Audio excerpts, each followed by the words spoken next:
thanks to the tarot, I have learned so much, right? And then when I sit and I compare it with, say, the philosophical stuff that we read, say, from the Veds or the Upanishads, there is a lot of similarity. The language of images is something that we have been familiar with since prehistoric times, right? Like, you have all these cave paintings and art that people have, put all over the place. We have always been communicating with each other through signs, through symbols, through pictures. So we, by default, know how to make sense of it. Use your common sense and interpret the picture seriously. Okay, you even if you don't know a lot about what this means, what that means, look at the picture and just use your common sense. So your intuition, your imagination, your creativity, it all kind of comes from the same place in your subconscious, and that your subconscious also stores all the data in terms of images and sounds, and it's like a movie in there. When your subconscious wants to talk to you, right, when your subconscious wants to communicate with you, it uses the emotional reactions that you had to certain pieces of, say, images or music or content or what have you. My tarot teacher, when I first went to her, I said, I'm not psychic or anything. Like, this was my exact words. I said, I'm not psychic or anything. I'm just a regular person. Can I also read tarot? Because I thought back then that you need to have some specific, ability or whatever. So she said, we all have intuition. All of us, you, me, everybody else who's watching this, all of us have intuition, except we are taught not to use it. But the thing is, it's still always there in you. It always will be with you.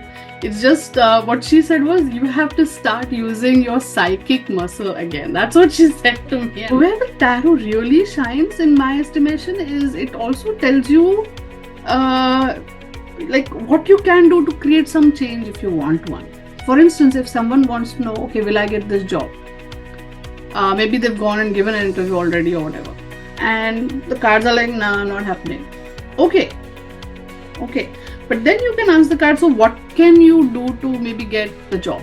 Because when you say prediction, a lot of us, we feel like we're trapped in it, we are locked in it, that, oh no, this is the prediction, now I can't change it. That's not always true. And something like the cards, where you are looking at the picture and interpreting it, you can also see, maybe I can try this, because how you react or how you respond to situations can also change the consequences of the situation. If sometimes it makes sense to be angry, like you need to get angry here, please go ahead. But sometimes it's like, no need to get angry, just do this. You will see that you can change certain aspects of for instance, on Vedic astrology, they will often say, wear this ring, wear this stone.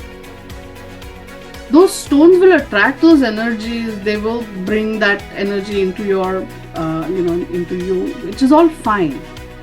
But along with that, you also have to sort of put your participation in the process.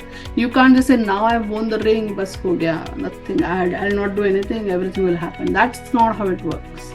When bad stuff happens, like really painful events happen in your life, you wonder, why did this happen to me? Everybody wonders that.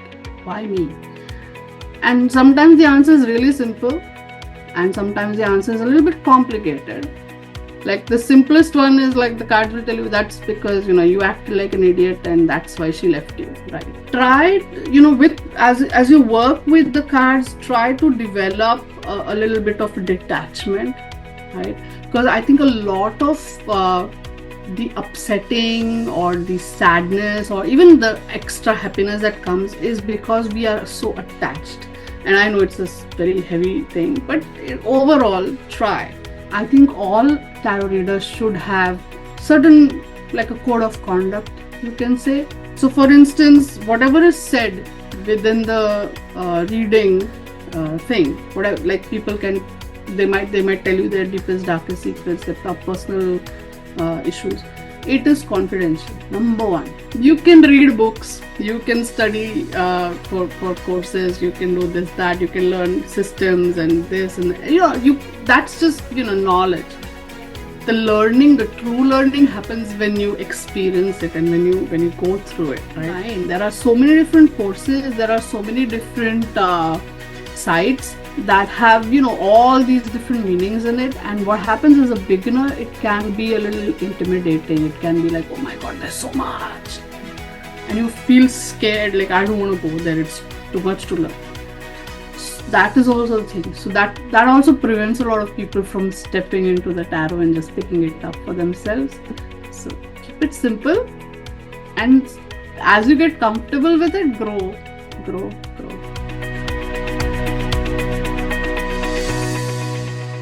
Welcome to What's a Pro once again. Today we have a guest who adds a touch of magic to the everyday life. Joining us is a fantastic tarot reader who uses the ancient art of tarot to unlock the mysteries of life and provide guidance with a mystical twist. With her decks of cards and intuitive insights, she's here to share how tarot can offer clarity and direction in the most enchanting ways. Speaking about the deck of cards, she has a massive collection of more than 200 decks from all over the world. She has also authored a best-selling book on tarot. Get ready for a fun and enlightening conversation with Madhavi Ghare. Let's see what the cards have in store for us today.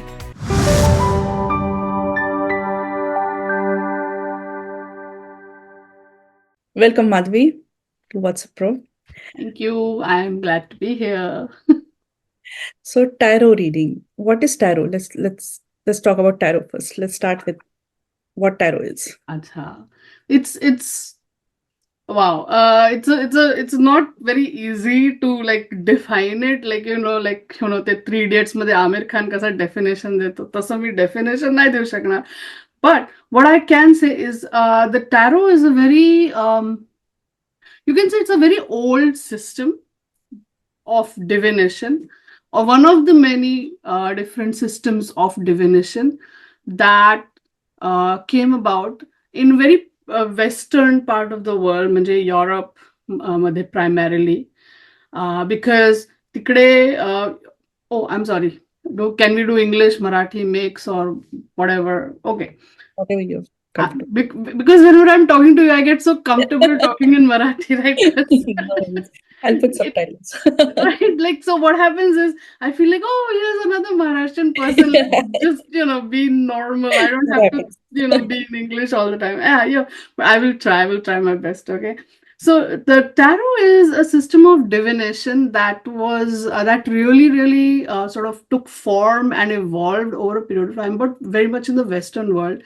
And I think it has, therefore you can see the imagery, so it's basically cards. Like you could say it even evolved from playing cards, because it has a similar structure. You have 4 suits, and then you also, now in the tarot, you have a 5th suit called the Major Arcana. But now you have these 4 suits, so wands, cups, swords, and pentacles. You can compare them with your clubs. Your cups would be hearts, swords would be spades, and pentacles would be diamonds, right? And you have, just like you have the king, queen, and the page or jack in your playing card system, we have the king, queen, knight, and page, like that. This is a system based on cards. There are pictures on them, and you are supposed to interpret them. So, okay, let me just show you. Back in the days, like in the 1400s, the decks that were popular, they were, you could say they were called the Tarot of Marseille, Tarot de Marseille. This is a style of decks. There are many of these that for nearly 500 years, these were the decks that were popular. Okay, so this is also a little bit of a history lesson. You've asked me a very leading question. So now you have all these cards, but So, for instance, you had these major arcana cards, Fool and Magician and all of that. But then you also have your minor arcana cards. And what we see is so this is like the Ace of Wands or your Ace of Clubs. And then you have two of Wands, right? You see, you only see the symbols, Three of Wands. And so it made it very difficult for regular people to make sense. Like, how can you interpret this, right? Unless you know some really deep, dark secrets. It's not that deep and dark of a secret. It's actually, there's a very logical system to it. But so there was, like, you could say, a barrier to entry for people to pick it up and start reading with it, right? But we come 500 years into the future, and we have a secret society called Golden Dawn. And what happened was they also took the tarot cards, which had evolved over 500 years into this 78 card system. Then they connected it with astrology, they connected it with numerology, they connected it with the Kabbalah tree of life. And they did all of that, and they kind of made it a more organized science. And later, when, of course, that secret society disbanded, we have two decks that came out.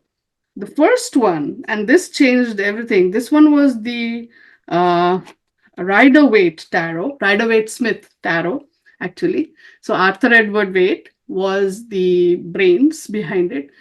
Pamela Coleman Smith was the illustrator and painter, and Rider was the publishing company.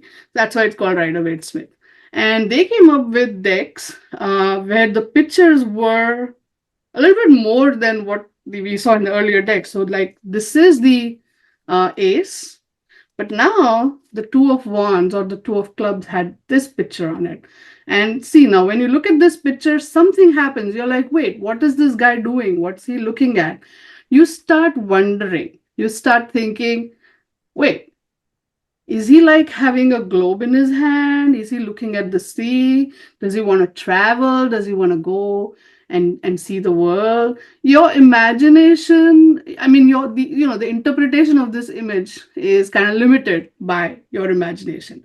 And then if you also know a little bit of, what are wands, what is the meaning of the number two, how it plays into the imagery, or even start, analyzing, oh, look at his clothes. He looks pretty well dressed, right? So he must be doing well for Color, himself. even the colors. Even the colors, like red is the color of passion, right? You add all of that together, and then now you can develop the story even more. But let's say you don't know any of that. You can still look at the picture and make some sense of what's going on.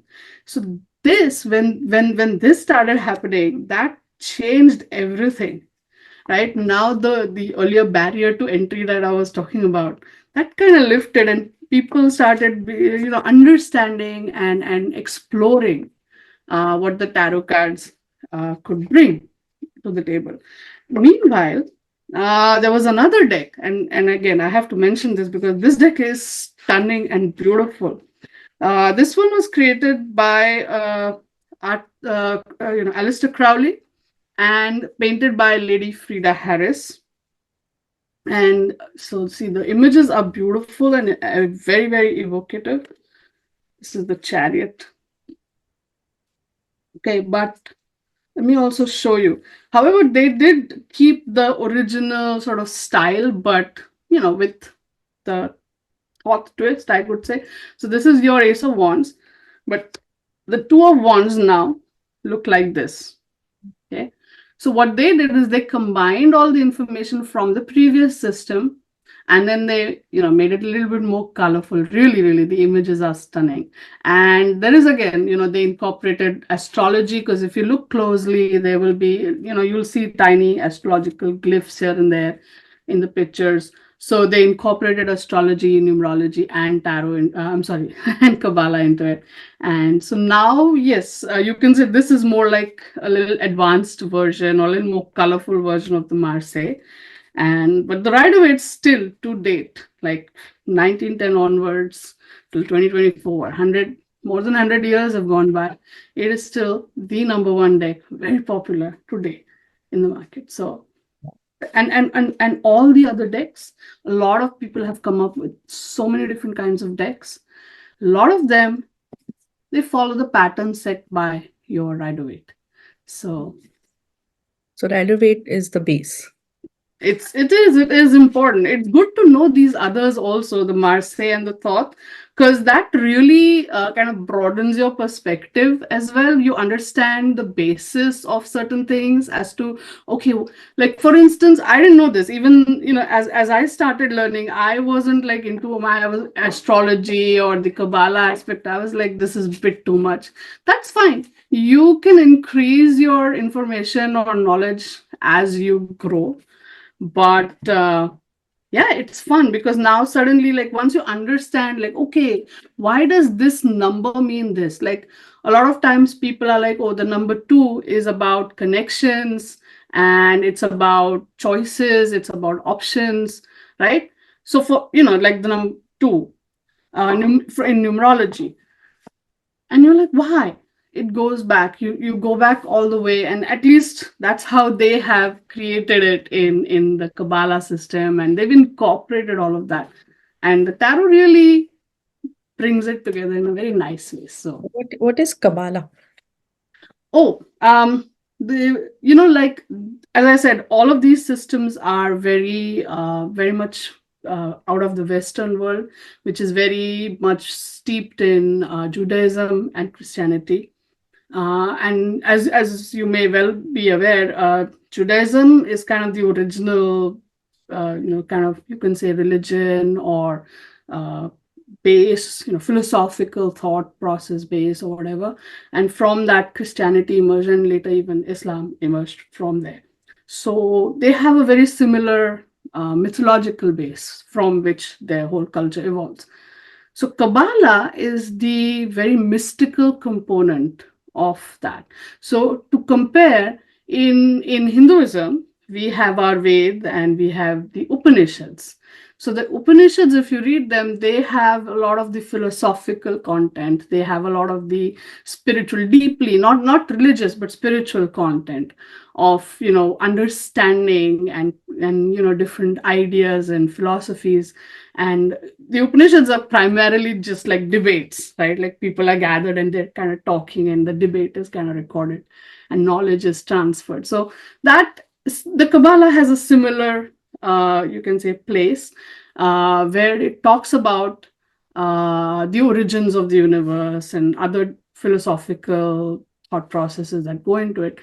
The tree of life image that a lot of us are familiar with, if you have seen, let me show you this 10 of Pentacles card. It has, there you go. See the way the pentacles are arranged, that specific pattern is the very popular, if you even if you Google image search it, the tree of life, right? This is the image you will see, like, not the background, these the image formed by these pentacle coins. So the tree of life essentially describes, if you just bare bones it shows us how the world was formed from nothingness to something, and the different stages in between. So what happened at each point? This happened, this happened, this happened, and then finally, oh yeah, here you go, the world was made. So that is what this describes. And so at each stage, you have stuff going on, stuff's happening. And I know this is about tarot, but thankfully, thanks to the tarot, I have learned so much, right? And then when I sit and I compare it with, say, the philosophical stuff that we read, say, from the Veds or the Upanishads, we're like, there is a lot of similarity, a lot of it, very, very interestingly. And except, okay, I know we are going in a different direction. So you have like 200 decks, collection of 200 decks. Which one is your favorite? Honestly, after all that, the Rider-Waite Smith. I don't know. I know, right? And how do you pick, like, when you're reading for somebody else, Hmm. you pick a deck? Well, I have a few decks which are just like pure art, right? Beautiful art. And occasion, so I have them here and there. I have decks, like I'm into science fiction, so I have some decks based on that. I have the vampire and the zombie decks and all that stuff as well. But obviously I can't bring those out for, when I have a client over or whatever. So I have some decks which I'm like, okay, I can use these for professional readings. I have them in one side in my little shelf. And so what happens is every time there is a reading, uh, sometimes my clients tell me, "Oh, use this deck," which is fine. I'll use that deck because they like the imagery. They also are familiar with the tarot, so they're like, use my favorite deck." Okay, but occasionally they'll be like, "Oh, you choose for me," which is fine. Then what I do, honestly, I stand in front of that little pile of decks and I say, "Who wants to read for so and so?" And really, and then I feel like, okay, one of the decks is like me. So I can take Oh, that one and I use it. you literally talk to your decks, and the deck talks to you. Yeah, that's I interesting. know it sounds weird, but it's not weird. It's kind of like a heart thing. Like I feel like it calls out to me in a way, and that's what I do. So whenever you do reading for yourself, you just pick your own. Oh, now for me, yeah, I try. It's not easy reading for yourself. That is, I think that is the bigger challenge, big picture challenge here, because you have to be very objective for when you're reading, right? And it's easy to be objective when you're reading for someone else because, hey, I'm telling you all this stuff, see? But when you're reading for yourself, it is hard because you're like, hey, I don't want to see that card in my future. Maybe I should shuffle again, maybe I should do this again. The temptation of not looking at what is literally right in front of you is so high. It took me a few years to come to a point where I could like do a small reading for myself, and even then, if I do work related stuff, I do get a lot of accuracy in my own readings. For others, it's great, no problem. For myself, I have to really be like, personal life readings are all over the place. At least my readings for myself. When I'm reading for others, they are like, "Oh my god, how did you know? This is amazing," and I get all kinds of feedback. But when I'm reading for myself, I'm like, I can't make sense of this. So, How do the cards work, and what kind of interpretation they do? How do oh, this is amazing. See, the language of images is something that we have been familiar with since prehistoric times, right? Like you have all these cave paintings and art that people have, put all over the place. We have always been uh, communicating with each other through signs, through symbols, through pictures. So we, by default, know how to make sense of it. The tarot cards is just giving you a little bit more like rules of the game kind of a thing, that okay, try this, do that, this, follow this. And of course it has its own rules, its own sort of structure, and you play within that, if you want to use that analogy. And seriously, it is so much fun. We are already aware of this, we just need to channelize it, and it's fairly straightforward. On a very basic level, use your common sense and interpret the picture. Seriously, okay? You even if you don't know a lot about what this means, what that means, look at the picture and just use your common sense. That is the best way to start. Then when you keep learning, oh, this means this means that, that is what it is, and then it just kind of adds more. But that common sense interpretation is the first thing, which is why the picture based decks became more popular. See, because that meant everybody could pick it up and, start reading with it. But it's interesting. I've seen when you are doing reading, when somebody asks questions about career, all Hmm. the wand cards will pop up. Or if somebody is like emotional, all the cups card will pop up. Like how do Mm, the cards know? they don't, they don't, the cards are just cards. They are paper How do and the right plastic, deck yeah. cards? How do the Hmm. like how do that all the right cards pop up? That's the mystery. No, it's not. Actually, honestly, I'll tell you, there is a concept called synchronicity. right? And human beings, we have used this process knowingly or unknowingly for centuries, honestly. So, for instance, synchronicity would be, let's say you're thinking about someone and then that person calls you, right? Or or texts you, whatever, right? Or let's say, you have something going on in your mind, and this is something I've often used for problem solving, right? Like you keep thinking about a problem, you keep thinking, but you don't like focus on the problem. You're like, what is the answer? Start focusing on the solution. Don't focus on the problem. You focus on like broad strokes. Okay, these are the issues, but I want an answer. Now I want an answer. And then you, let's say you go to bed, you go to sleep, you will get a dream, or you'll wake up in the morning with something bubbling in your head, and it's pretty much taking you towards the solution. I don't know if you've experienced this, but a lot of us have had those moments. We, all of us, right, have this ability, and we are all kind of connected to each other in that whole universal energy field thing. And so if you put all of these different pieces of the puzzle together, what happens is, if you're thinking about something and your brain knows that, okay, work stuff is always kind of wands territory, or feeling stuff is always, cups territory, or money stuff is pentacles, or thoughts and thoughts are all, swords. What happens is you end up pulling that towards you, and you end up feeling like, oh, I want to pull this card, not that one. It's, even though you don't know what's underneath it, it's like energetically you're pulled towards it, because it is a reflection of what's going on in you, and that's also happening. There's a rippling energy effect in the world around you. Right. Wow. That's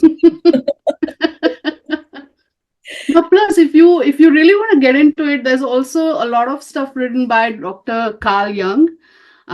He's a Swedish psychologist, and he has done extensive work on various aspects. I mean, he probably said like maybe one or two lines about tarot in his whole life, but most good tarotists are like, oh, Carl Jung, I love this guy, right?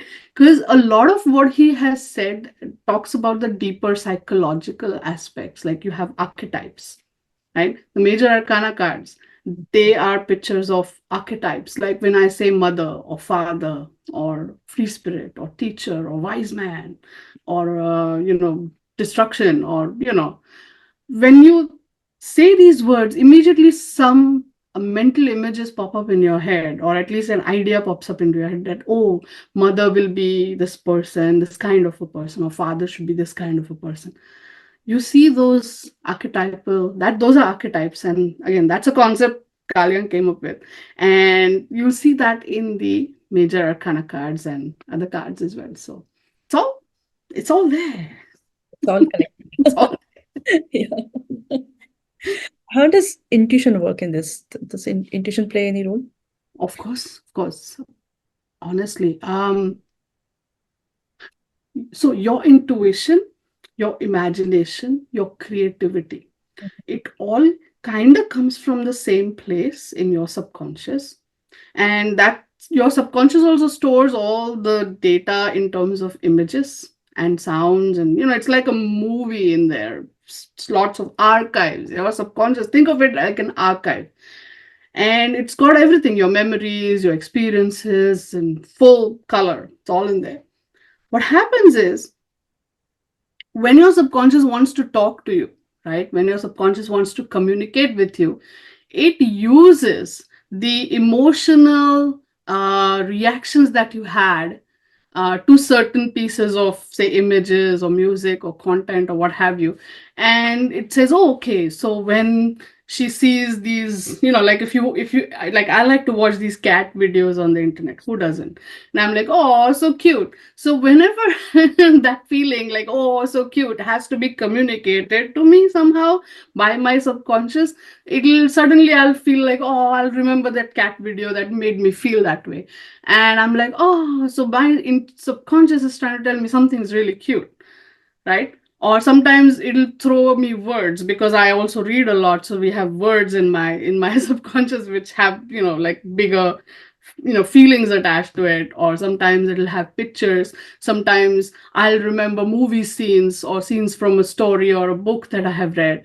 Anything. And then it's my job to kind of make sense of, okay, what is the message here?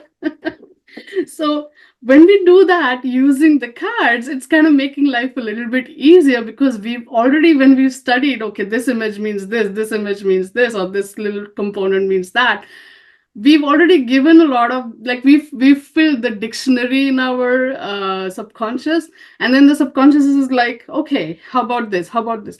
So when we look at the picture, we feel stuff. Of course, we are also putting our, story or whatever interpretation in there. And we are also, your common sense interpretation is in there.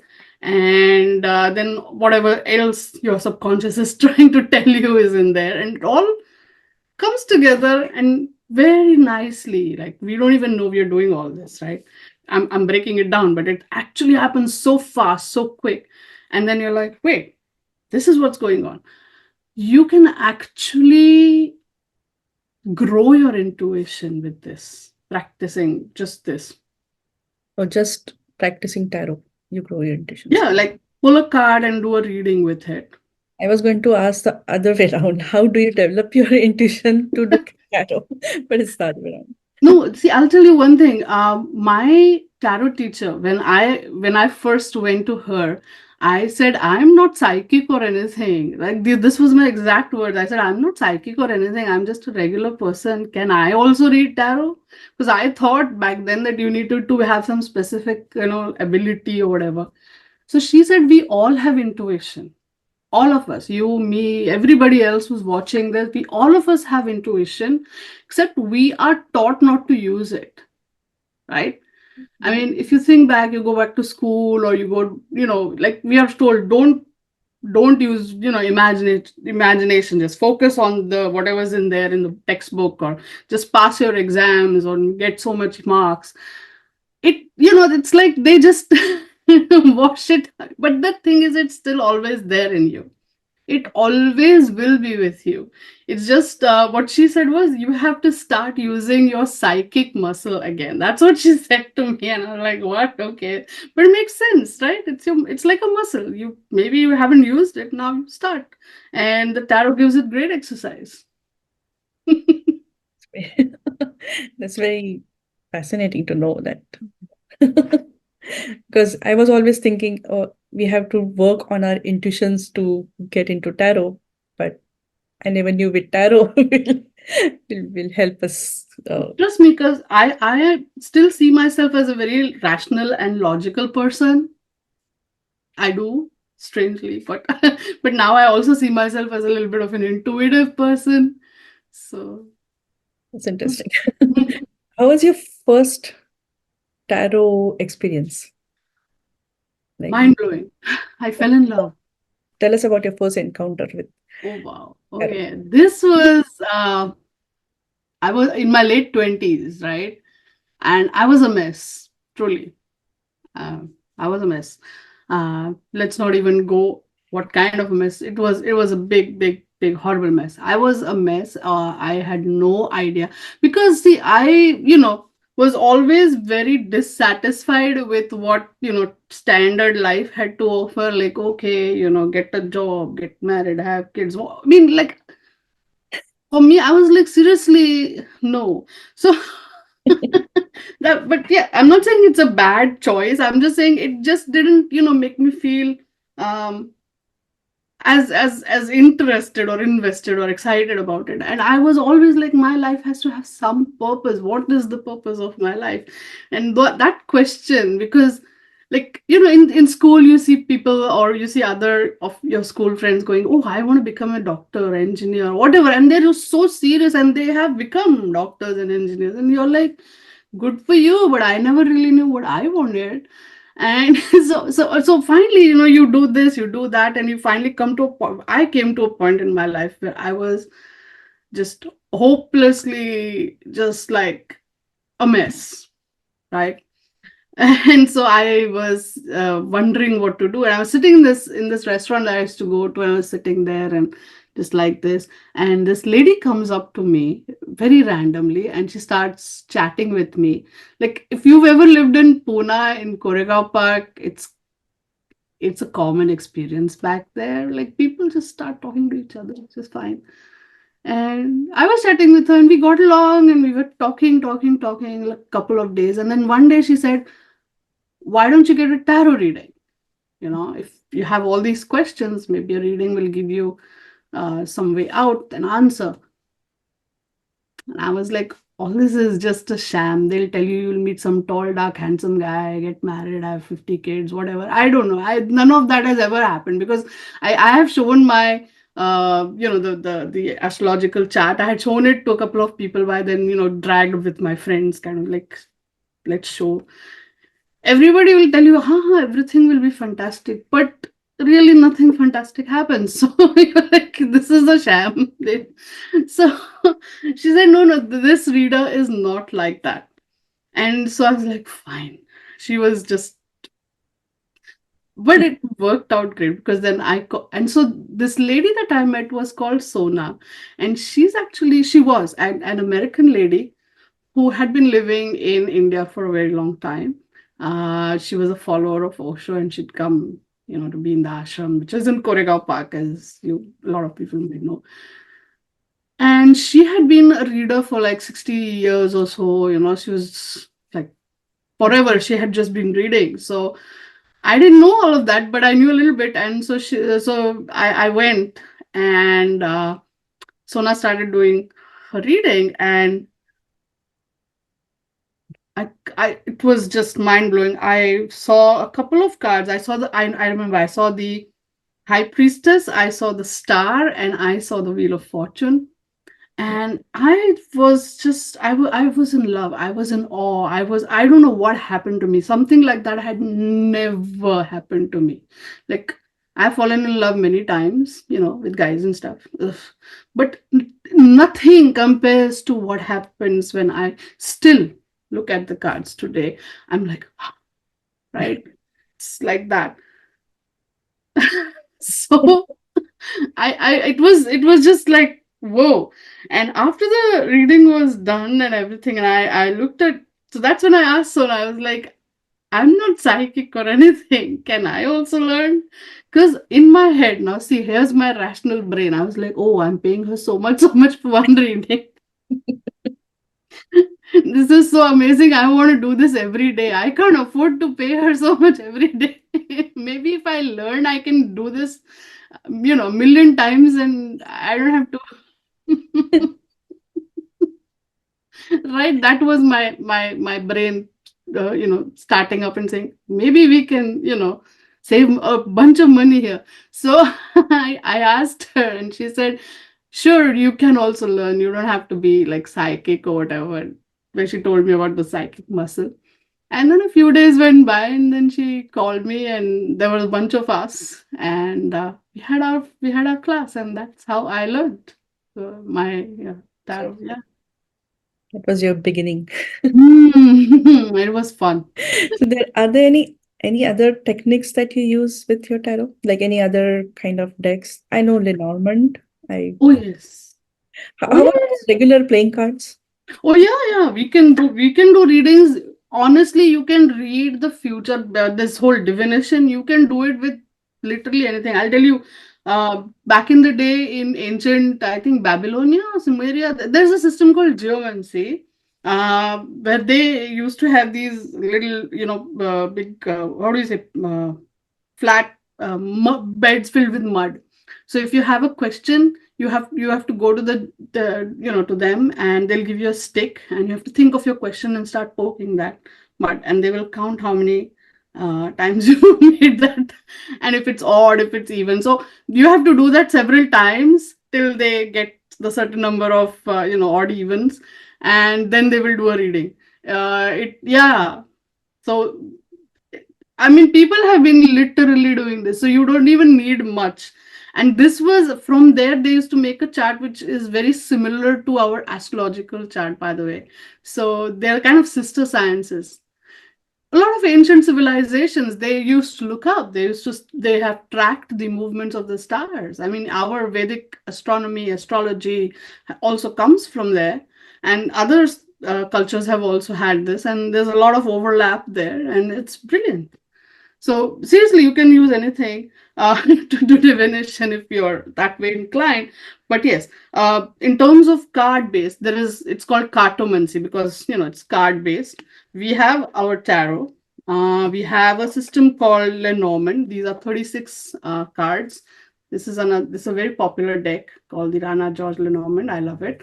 Uh, this one has a little bit more extra cards, but that's okay. But standard system has 36 cards, right? And you do readings with it. They had this was very popular in sort of France in that area. Then we have this thing called Kippa. This is very popular in Germany. It's a very Bavarian lady, I believe, who created this. Hmm. There is also another one called the Grand Jew Lenormand, right? As you can see, there's a lot going on in each card here. It's card's also pretty big. But yeah, so again, you must be wondering who's Lenormand, right? So she was a lady who was a very popular sort of card reader, diviner, cartomancer back in the day, First World War, I think. And she even used to read for Empress Josephine, who was Napoleon's wife, and stuff like that. She was quite popular. She even went to jail a few times because, sometimes it's legal, sometimes it's not legal. So they jail you accordingly. So after she passed away, her name copyright was kind of taken by a bunch of different people, and they just said, like, let's ride her popularity wave. And that's why now you have the Norman cards, and you also have this. We have that. And then there are others also. I don't know all, but trust me, there are others. There are, you also get these oracle cards. Yeah. So I have one here for you, which is called this. This is called the super attractor. Each of these cards has a each of these cards has like some kind of a like an affirmation on it. So for instance, this one says, when I'm tuned into the energy of abundance, I become abundant, and stuff like that. It's really cute. I like it. Once in a while, I don't always go into the oracle decks, but now and then they're good fun. uh, I was showing this to you earlier. We also have this is a board game called Dixit. Dixit, Dixit. It's here literally on the back of the card, right? And they have it's like storytelling based system, and they have these beautiful, beautiful cards which have really cute pictures on them.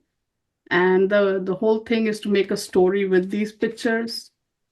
You can even use these. I mean, they don't say that you have to use these for divination, but you could if you wanted to. Wait, have you tried with those? Have you tried reading with this? Oh yeah, it's fun. It actually is like, it brings out your creative and imaginative and intuitive sides very lovely. It does that. Let me. But do they interpret proper, like correct? Yes, you have to be creative, right? Mhm. It's a very creative process, but you have to have fun with it. That's how I feel that, when you have fun, when you're playing, or when you feel like it's a very playful sort of process that you're doing, you usually relax. You don't overthink. You're playful. That's when your imagination and your intuition, they Yes. come for you and they'll tell you, right? Okay, so let's do something fun. This is not a tarot deck, right? This is just all these beautiful pictures. Okay.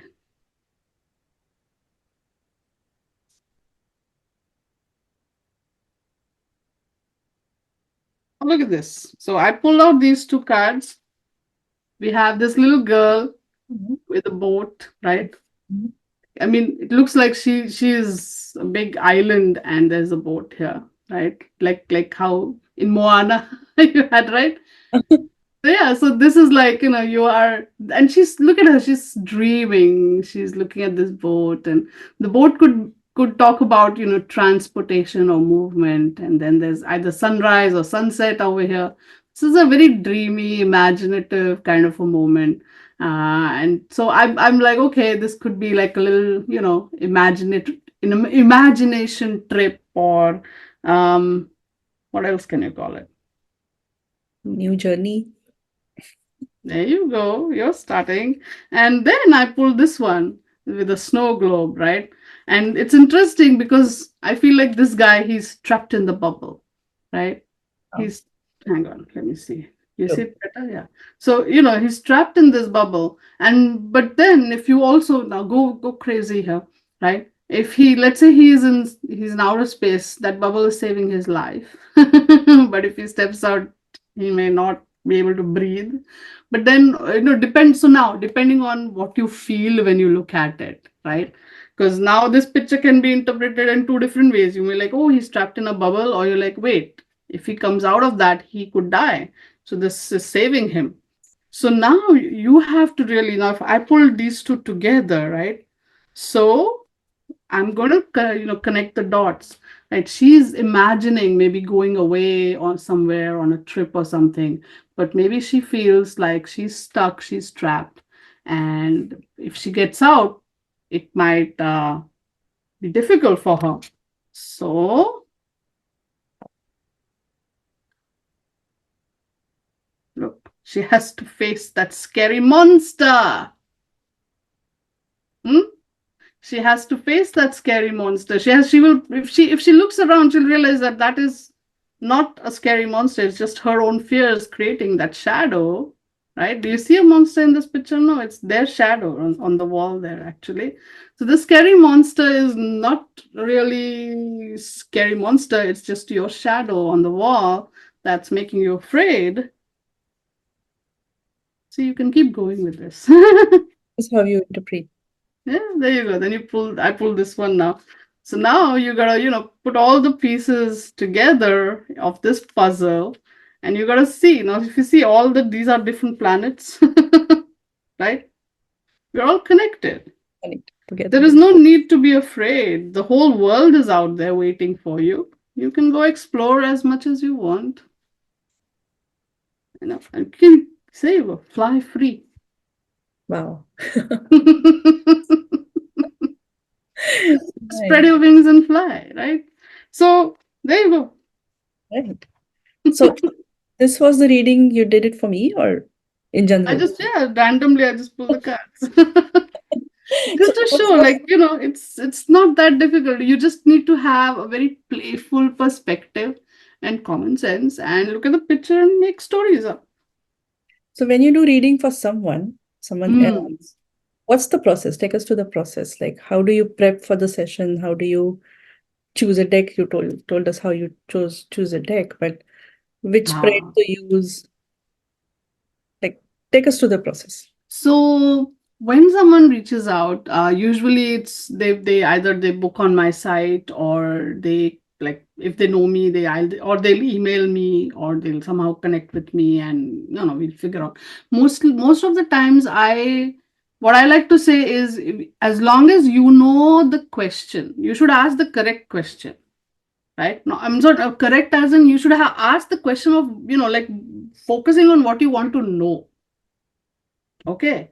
So getting the question right is always important. And I like to, have a little bit of a conversation with my clients, either when they book the reading or when they reach out, and we figure out what they want to really find out from the reading or get from the reading, and we figure out an appropriate question to ask. Okay. That's an important step, because if you ask a very vague question, you're going to get a very vague answer, right? You have to ask a very direct and specific question, you'll get that kind of an answer. Secondly, you want to also find out, what sort of approach a client has to the whole process. Some people are playful, some people like to have a nice, chatty kind of a thing. Some people are very serious, which is fine. I respect all of that. So when a client, once you figured that, or you kind of get a little vibe. I often like pick up vibes, so I'm like, okay. So then I look at the decks, and like I said, some of the decks, they have a certain kind of imagery. Some are playful, some are very serious and specific. So I think all of it comes together in me, and which is why one of the decks kind of makes sense. I'm like, okay, this is you. Or if they have already chosen a deck, then it makes my job a little bit easier. I'm like, okay, this is the deck you chose. So then, before our reading session is to begin, I set up my reading table, right? Some people like to put on candles or agarbatti or incense or crystals. Do your thing. There's no rule about that. Make a nice environment the way you like it, right? Because it has to be nice for you as the reader also, right? So sometimes the client is in person, sometimes it's on Skype, sometimes I'm just doing the audio readings. But then what I do is I take all the decks that I'm going to use, I mix the cards, I shuffle it all. And the whole time that I'm doing that, I try to, just focus on my client. I try to also focus on bringing my energy because see, our lives are also happening. There's 20 things going on. So it might happen that you're distracted. So what I do is I use this time, that setting up time, to bring my focus to the here and now, to the reading that I'm going to do.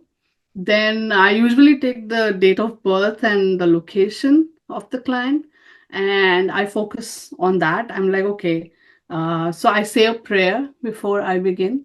Once I've got all my cards shuffled and everything, I'll say a prayer. In that prayer, I will ask the universe for permission to do this reading, and I will ask the universe to connect with the energy of this client. And so I'll give like, okay, his or her date of birth is so and so and located in and around this little city, town, whatever. It's kind of just my way of like a GPSing the thing. Like, well, this is where the pin has to drop. Like focus here, and then I'm just like, okay, I'm doing asking you questions on their behalf, kind of a thing.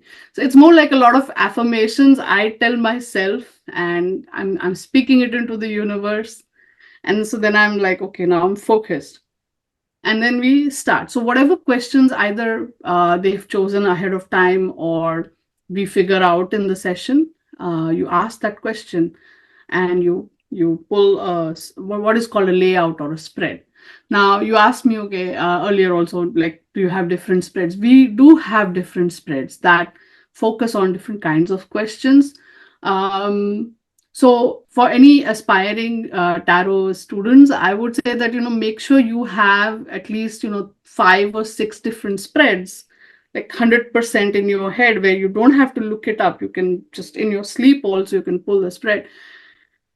That layout inside out, and these should address these 4 5 different kind of questions. So at least have a simple yes no spread, a general reading spread, a spread that where you can explore the options, a spread where you can look at reasons behind something, and a guidance spread. Like, these are basic but good spreads to have. Once you have that in your kind of your I don't know, your bag of you know talents in a way. You can then look at various spreads, and then of course you have free form spreads where there is no spread. You are just thinking of something like what I just did earlier, Just right? pick a card. You keep asking and you pull a card.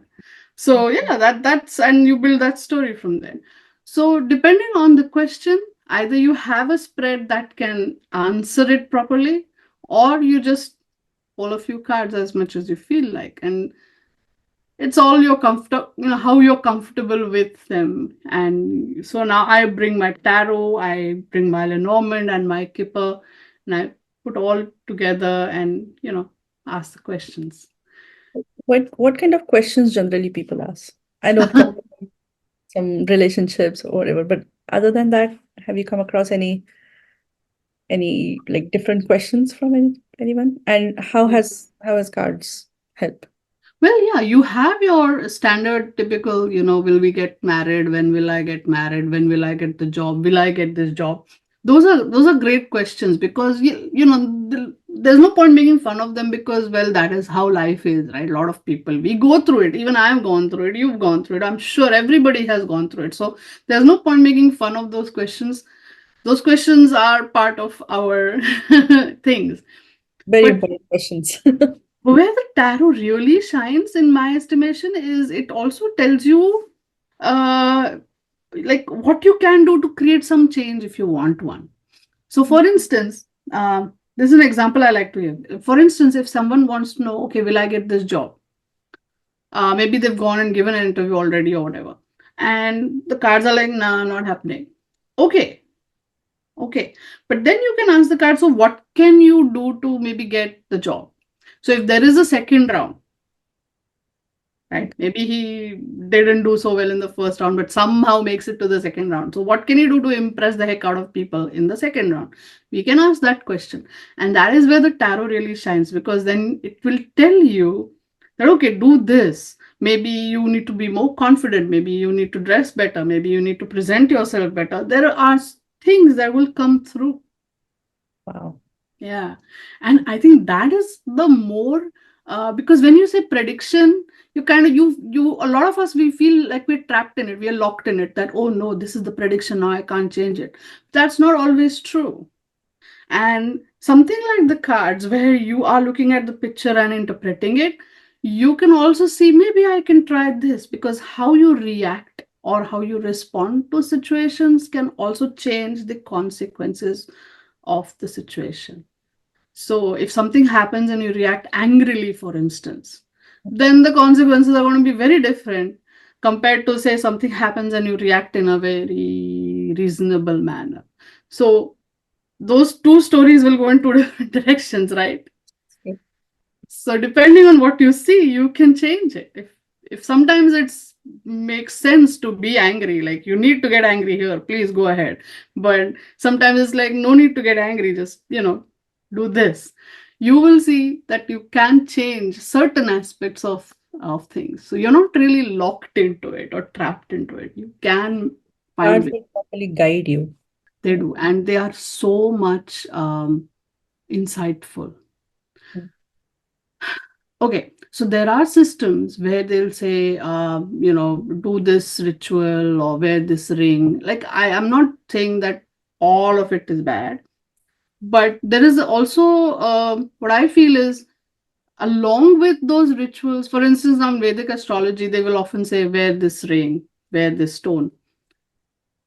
Those stones will attract those energies. They will bring that energy into your, into you, which is all fine.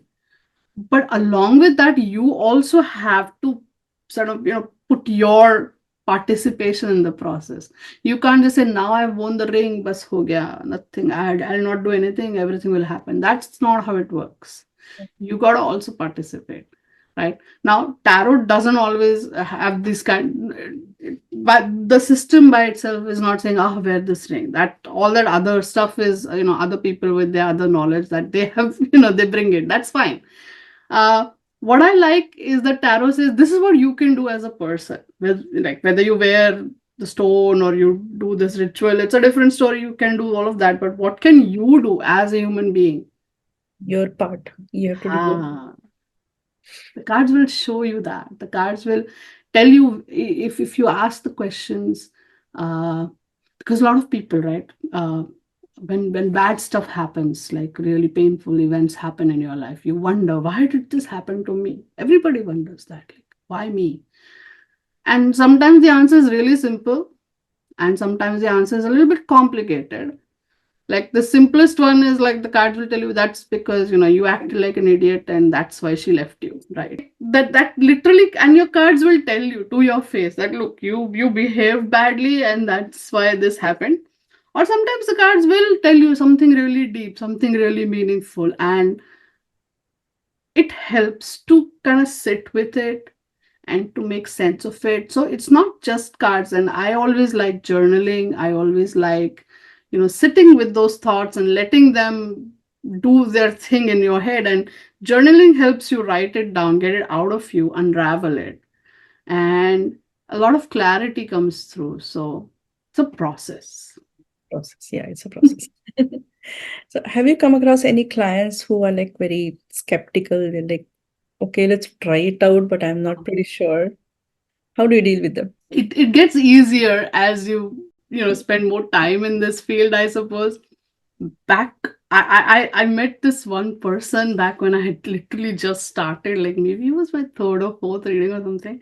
This guy just comes and sits there like, so now when you pull cards, like all the images can be interpreted five different ways. So I just like asked him, and I was like, "This is what I'm feeling. Does that make sense?" I always initially, like to get a little bit of a judgment as to if I'm going in the right direction, because then otherwise I'll reinterpret it or something. I mean, I just do that, and this guy's like, "I don't know. You're the reader. You should know." I was I was so scared inside. I was like, oh my God, what is going on? But then I took a moment, I calmed down. Like, okay, Madhvi, no point getting afraid or worried or scared.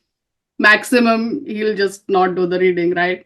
So I said, okay, you know what? This is not how this works. It's not a magic show. I'm not going to pull some rabbit out of my hat. As you can see, like I said, I explained to him that every card can be interpreted five different ways, and I have my own intuition which is telling me something, but I also require your participation, because otherwise I'll just tell you stuff, you can do whatever. So he's like, I'm not going to do any of that, it's your job. And I said, okay, I'll continue, I will tell you what I read. But if something, like, I don't know, it's your time and your money. You want to have a good reading, you have to open up and just be normal. I'm not telling you reveal all your deepest secrets. Whatever is coming through, at least nod and say yes or maybe no or whatever. Like, I need to see If it's going in right if it direction. is going in the right direction at least. So eh, yeah, he was very rude, and so I was like, fine, I'll do your reading, it's your time anyway, right? But later, as I got more confident, I was able to explain to a lot of skeptical people who came. I was able to talk to them. So what happens is, nowadays, when if I do entertain, if I see clients who are being like skeptical and who are being like doubtful or let's test and all, so I have often seen that when people come like that, they're often having a lot of doubts for justifiable reasons. Maybe they have gone to readers or astrologers or other people like that who may not have given them answers that came true, for instance. Or there is another crowd where they want to hear what they want to hear, and because you're not saying that, they're like, you're wrong. That's it. And then what happens is, with these people, you just let time happen, because whatever you've said will inevitably happen or not happen, depending on whatever whatever questions were asked.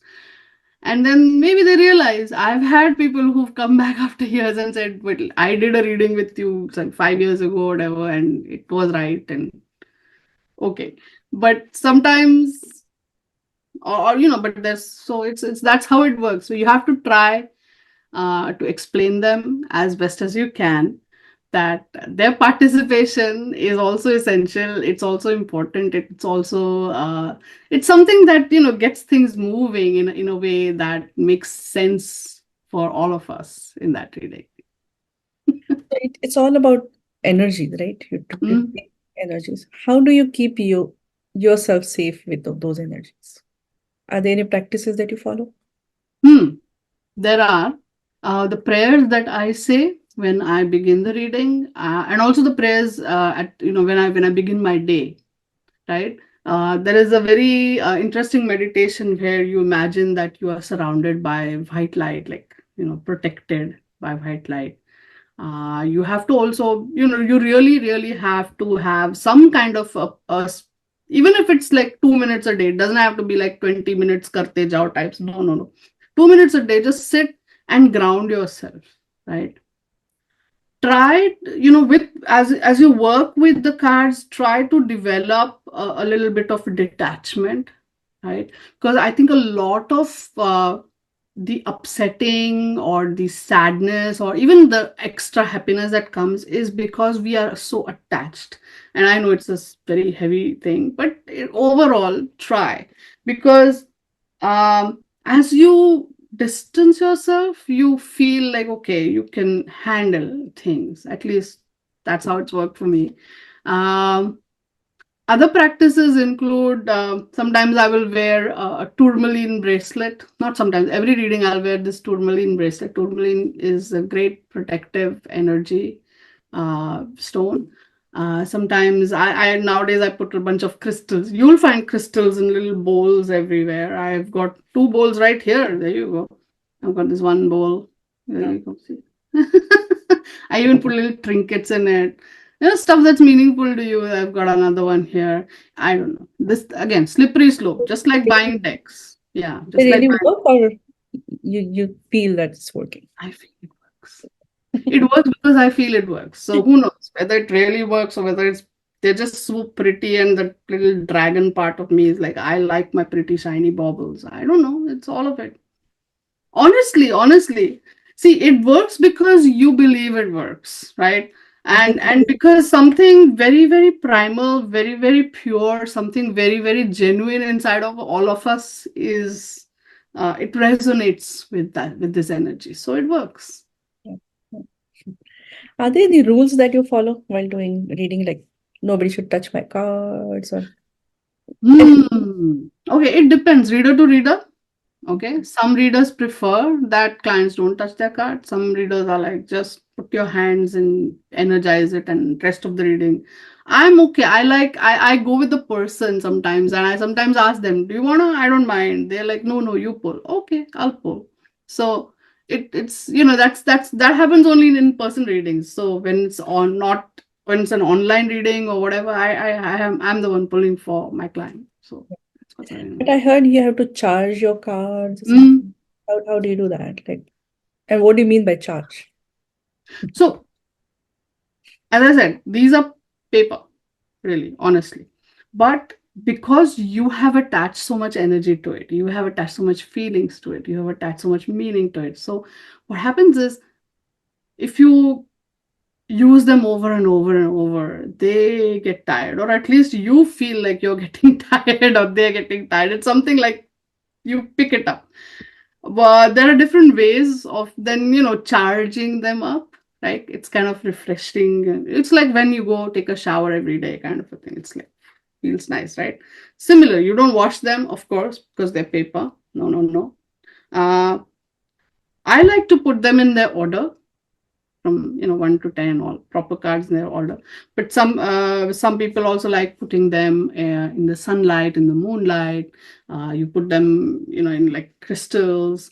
There's a method called smudging, where like you burn some herbs like sage and you pass the cards through the smoke of that. So it's kind of, do what appeals to you Refresh them. aesthetically. Yeah, yeah. So I like putting things in order. Again, like I like to think of myself as a very rational, logical person. I don't know how much of it I am, but at least I'm maybe 50%. I don't know. So I like to put my cards back in order, because then it's like, they're back in their order. Ha. That's always one thing. Then I'm always tracking the full moon and the new moon. And I like to put my cards out in the full moon sometimes, new moon sometimes. So all depends. Like if it's a new card, right? New moon always it's like the dark moon, and then it starts becoming proper. It becomes like more visible, right? So when I have to start using a deck fresh, brand new for the first time, I put it out in the new moon, right? So it's like gonna start. It's a seed planted kind of a thing. Whereas if there are decks that I have been using for a while, I like to put it, in my windowsill. But again, not a long time, just for some time. Put it in the yeah. Any worth or like any ethics that you follow? I think all tarot readers should have certain, like a code of conduct, you can say. And yeah, so for instance, whatever is said within the reading thing, whatever, like people can they might tell you their deepest darkest secrets, their personal issues. It is confidential, number one, right? Thankfully, I end up forgetting. Not a good thing when, especially if the client is a repeat client, then you're like, what did I say last time? Or what did she tell me last time? But it's okay. The good part is that there is no way I'm going to tell anybody. But this is just me, right? Because my brain just like delete. But yeah, ideally, another thing is this is confidential. So you should not be talking about it with other people. You should not be discussing this with other people, whatever has been told to you. Second thing I like to do is, keep uh, professional distance, right? Mm. Because it's easier for people to feel, hey, she's my friend, and yes, while I am, but it takes time to get there. Meanwhile, I like to do that slow and steady thing. Third, I like to make sure that the questions that we ask, we are not, crossing any boundaries. So, for instance, a lot of people are like, what is he thinking? What is she thinking? We it's like, would you like it if someone were to do that for you, right? Think about that. And then there are ways of, using, like, for instance, when a client comes up and says, oh, I want to know what someone was thinking, I try to ask them, like, what is it that you really want to know from this question, like, where you want to get at. Oh, okay, is he thinking of you, for instance? Then let's just ask that. We Mhm. don't need to know more stuff Right.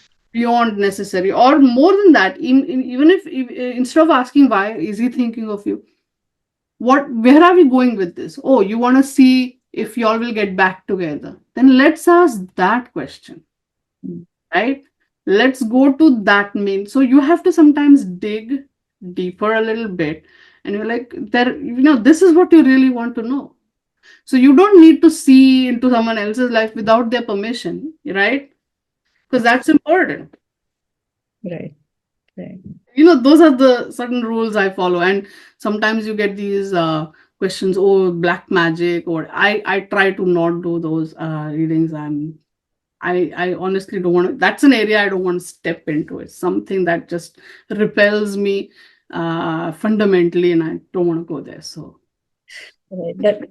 That reminds me, there are some little scary cards in the deck, like death, haha. or how do you deal with them? Like how, especially with while reading, if it comes in the spread, obviously the client who is doing it for the first time will be like, "Oh my God, death card! Hmm. My God, tower! Something is Right. falling." How do you Ten deal? of Swords, my goodness. That Three of Swords is iconic. When you see that, you really, there's just no way you can misinterpret that, right? Yes. So when these cards come up, honestly,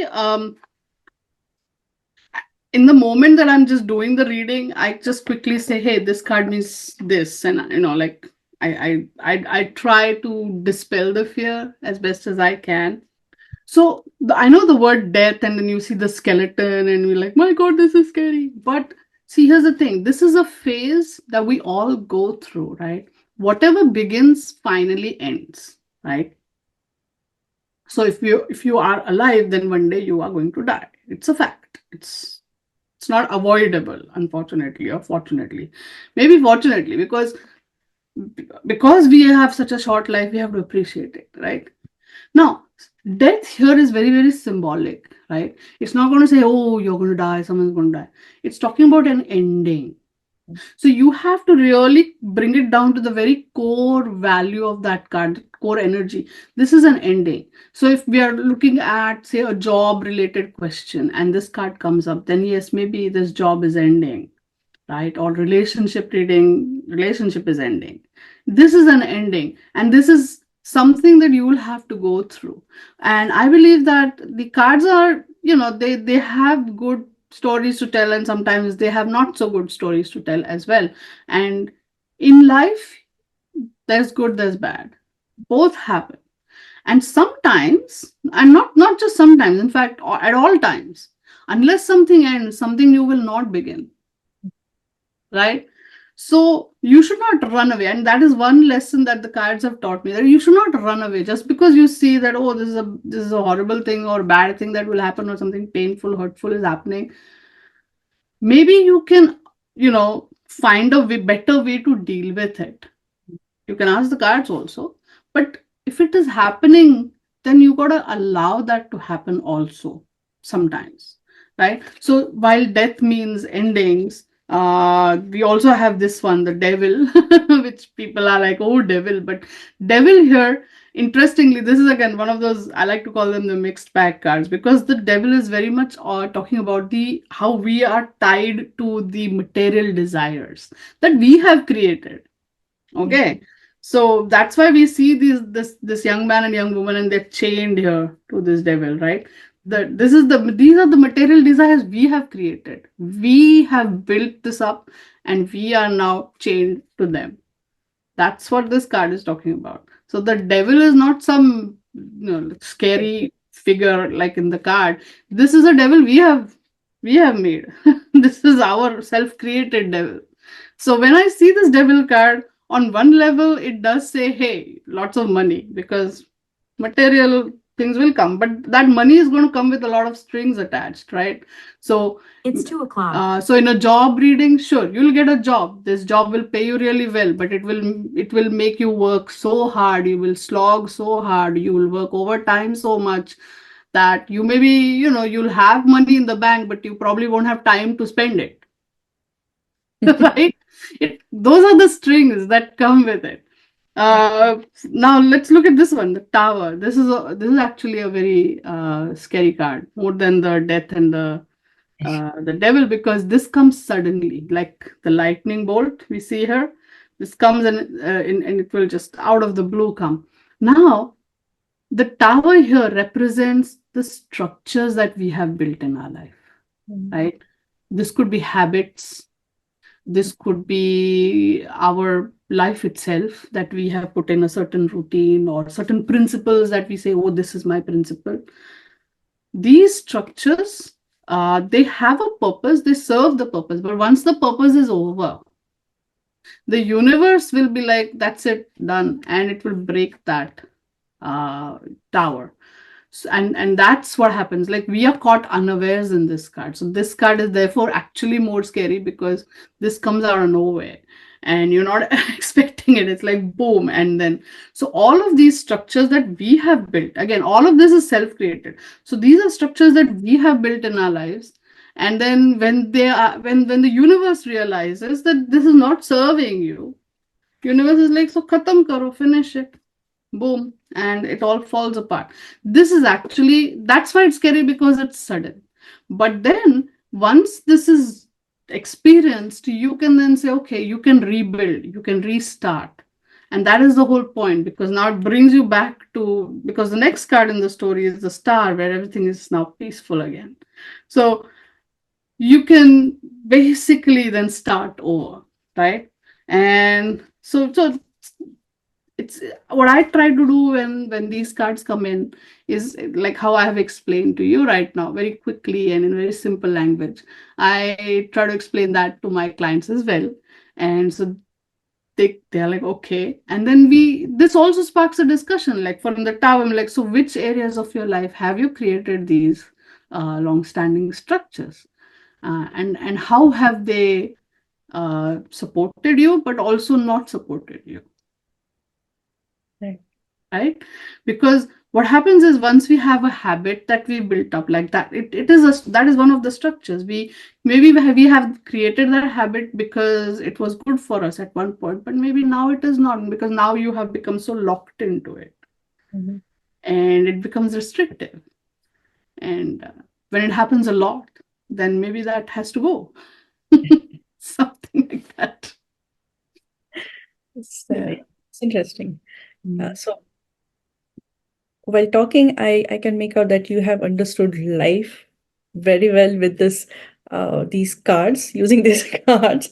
What do you think? Like, how has these cards changed your personality? Like, I ask this to all my guests. Because different career field, different, like when you work in some field in day-to-day life, That changes your personality over the period of time. Mm. How has tarot helped you, changed you as a person? Well, if I look at it, you like you said, oh, it looks like I have not understood life. That was the first lesson. I realized that I don't know anything.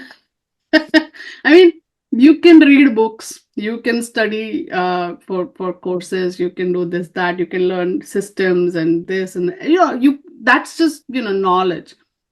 The learning, the true learning happens when you experience it and when you go through it, right? And what I have how it has changed me, how it has made me, it's made me more accepting, more loving actually of my own flaws, my own tower structures, and also of others, right? Like you can it took it again, there were stages in this journey. It didn't just like happen. I'm sure there's more moments waiting to happen, but I learned honestly that we are all the same, right? No one is better or worse than us. And we can, in the spur of the moment or caught up in emotions, we can take the dumbest of decisions and the smartest of decisions for all sorts of messed up reasons or some very logical points which we think at that time are super important, but like maybe 20 years later we're like, really, why? So it's all a matter of perspective. It's all a matter of what you're feeling here and now. And a lot of us, we are just figuring it out, seriously. So we need to even when there are people who don't see eye to eye, right? Instead of just hating on each other because we don't see eye to eye, maybe we should just say like, okay, they are different from us, they think differently to us, and maybe we should try and understand each other's perspective. I'm not saying it's one way, it's got to be both ways, and be a little bit more open, and maybe find a middle way, middle ground that kind of works for everybody somehow. Right. Or I'm just being too optimistic, I don't know. But these cards have taught you this.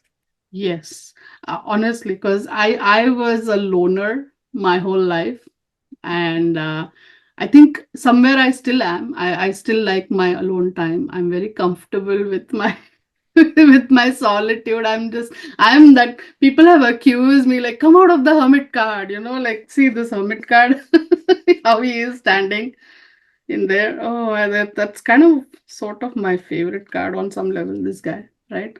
Yeah. This card is all about solitude and just sitting quietly and whatnot. So I Hearing like life. that. Huh? With the yeah, with the Sharing life, but my lamp are my tarot cards, right? As a person, yeah, it's made me come out of that hermit and talk to people, because that's part of your job. You got to talk to people, otherwise how are you going to do the reading with them? I It also helped me realize that whether you go east, west, north, south, the whole world over, we are all just people with similar issues. Like you want that nice guy to ask you out on a date, or you want that good job, or you want a nice life for yourself. You want good things for the people you care about, your family, your friends.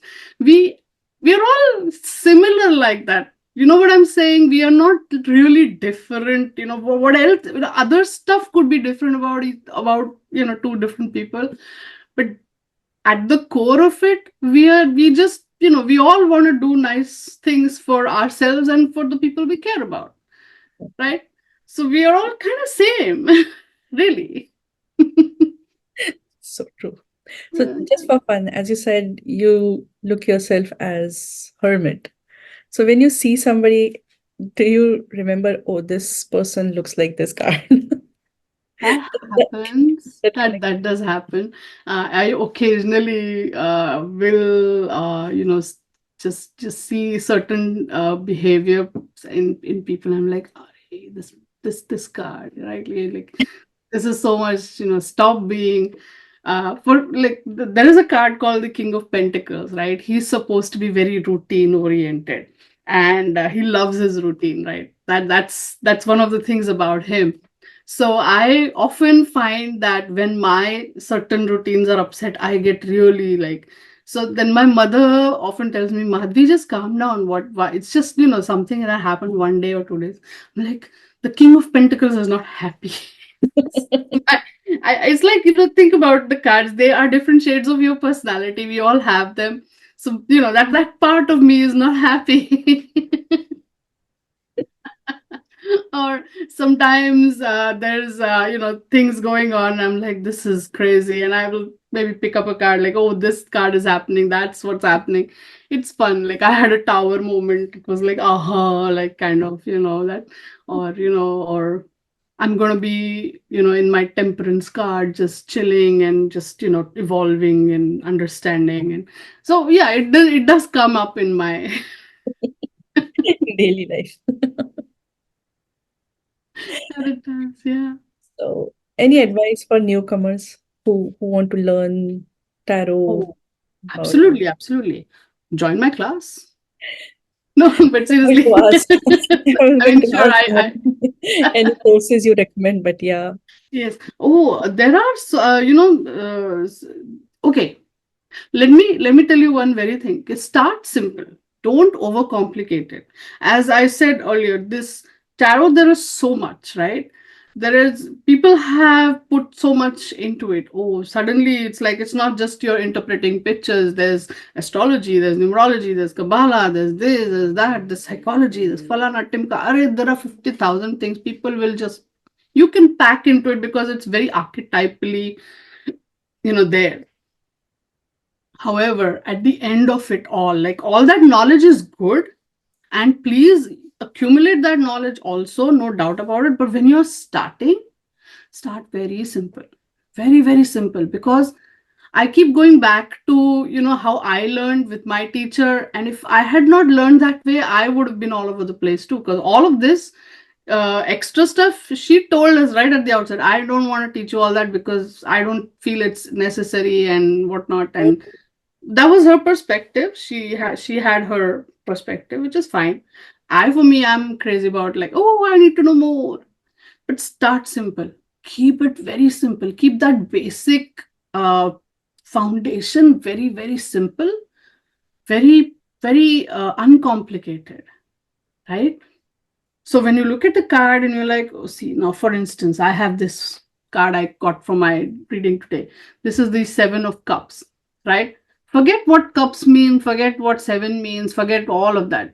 What do you see is this young lady, she has all these cups floating around in what looks like, all these clouds.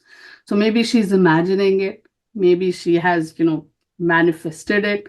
And each of these cups has something in it which could represent her different dreams, her desires, her options, her wants. Go crazy.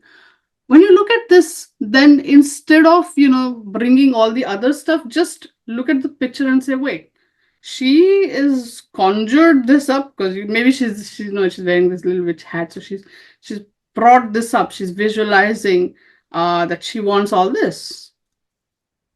And honestly, that is kind of the meaning of the card, right? She's exploring her options. Ta.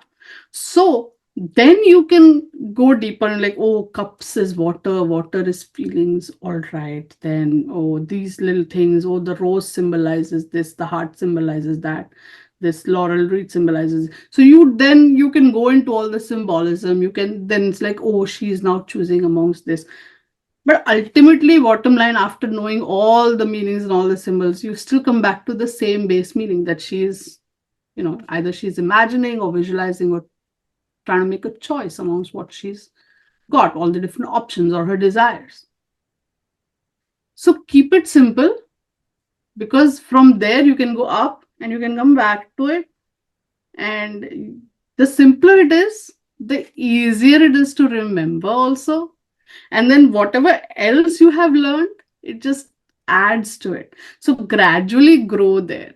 If you go online, there are so many different courses, there are so many different sites that have, all these different meanings in it. And what happens as a beginner, it can be a little intimidating. It can be like, oh my god, there's so much. and you feel scared, like I don't want to go there, it's too much to learn. That is also the thing. So that also prevents a lot of people from stepping into the tarot and just picking it up for themselves. So keep it simple, and as you get comfortable with it, grow wherever you want to grow. Like if you're into astrology, you can bring that aspect into it. If you like numerology, you can start looking at that angle. If you're like my teacher and you're not interested in any of that, that's just fine. She read like that for 60 years. Hey, man, I'm just saying it is possible. So yeah. How do you boost confidence in your students who are learning, but they are not very confident to learn for others? Like, what do you Well, have? honestly, just encourage I do encourage my students a lot. I do. Sometimes it gets annoying. I'm like, practice, do readings for people. Have No, you? seriously, just go read for I people, must do that. right? You know, right? And read for people that you have absolutely no idea about their lives and such, because that is like you're now starting with a clean slate. And then even you will get convinced when they are like, oh yeah, how did you know this, or yes, this is exactly what's happening. When they kind of participate and they agree with what you're saying and what you're seeing, it builds your confidence, because then you're like, wait a minute, I did this all by myself and they're agreeing, and this is amazing. Nothing like that. That's the best way. But also when we are doing like practice sessions and stuff, I do encourage them, and I do point them in the right direction. Hey, look at this, and I can gently nudge them, like try this technique, like you know. Over time, even I've gotten better as a teacher, honestly, because now I can like, okay, maybe try this or something. I have more options, more ways you can approach an issue. It's a learning journey for me too. So yeah. And you have written book also on this. Yes, I have. It's a book called Tarot Reading Using Storytelling Techniques. And essentially, that book came out of this same thing. Like a lot of people were like, oh, I know the card meanings, but when I put it down in a spread or a layout, I can't connect the dots. And so I was like, wait, what? People struggle with that? Because honestly, and I'm not bragging, some people struggle with different things. I always struggle with the very structural aspects of tarot. So it's not like I have not struggled with something in here.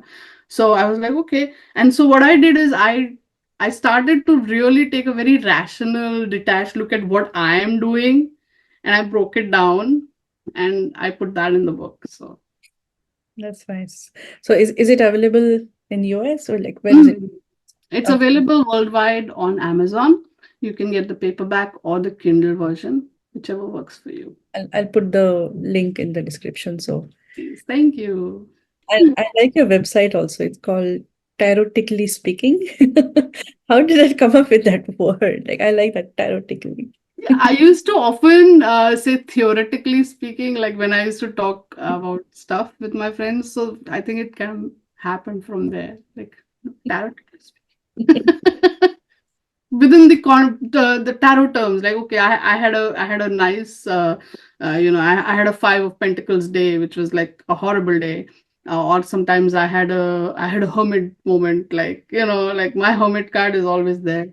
Or like I did something completely random and impulsive, like the Fool card. And so it started coming up in my thing also. So I thought it was fun. So thank you, Madhvi. Thank you for all your work, all your time, and sharing all your experiences and this opening up this amazing world of tarot to the world Thank again. you. But there again, there's just so many different readers and different perspectives and different books and decks. I like to call my tarot card collection also as my mini art collections. Way affordable than the Picasso I wanted to buy. So here we are. But They yes, this is fun. all I the love it. decks are I love it. very beautiful. I have seen Oh yes, you've seen my. painting when I visited you. I've seen a few. They're very beautiful. Yeah. Yeah. So And thank you so thank you. much. Thank you for having me. This is lovely. It's always fun to chat with you guys. Same here. Thank you.